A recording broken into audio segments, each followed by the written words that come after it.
Okay, Mark's theory is really the essence of this series. It's really just how I look at theory. They say there's no right way or wrong way. There's lots of opinions. Something can be one thing in the view of somebody, and it can be another thing in the view of another person based on how they're hearing it or interpreting it. Where it goes in terms of motion, all of those things can be debated, and they are constantly. The one thing we don't need is more arguing over who's right or wrong or who has cornered the market on it. There's a right way and a wrong way to practice an instrument. There is a right way and a wrong way to practice rhythm and counting to better yourself as a musician.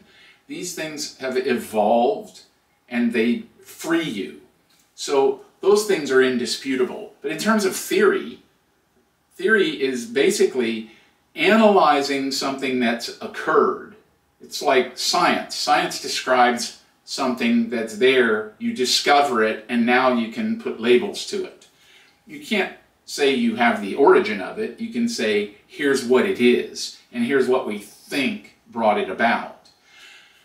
You can't do that in music either. You can't know unless you could actually speak to a composer from 300 years ago what he was actually thinking when he composed. But you can get a close idea by studying his particular theory and the way he continually works things through musically. But you can't know his soul and what motivated him aesthetically or spiritually. So this is something that we have to be careful of when we're talking about theory and the many experts out there.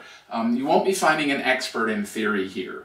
I'm simply going to share music theory and thoughts on theory as it occurs, so that you can have more freedom expressing yourself. For example, in the study of music, there are theologians and there are mystics. So theologians are those who study Scripture to understand it more and know it better. Mystics are people who study Scripture to know it better, but they actually implement it into their life and practice at it.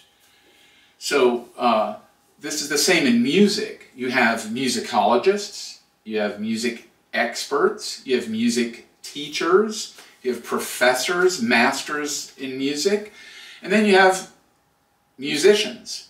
These are people who study everything, study all that's available, but they're implementing it in their life. They're putting it into practice. So there's a ground level or grassroots level working with theory that an actual musician has or can have that oftentimes experts or people who've spent their time simply studying the actual rules don't ever get to. So I'm here to share that freedom which I have discovered and lived with for many years by not being a formal educated person or an exclusively for I have studied, but I am not a person with a master's degree, and I do not consider myself an expert in music theory. So that's the pre-game warm-up to this new series I'm going to do, and I wanted to share the theory. I've had lots of requests from my students and from my own daughters to get my theory and my ideas documented.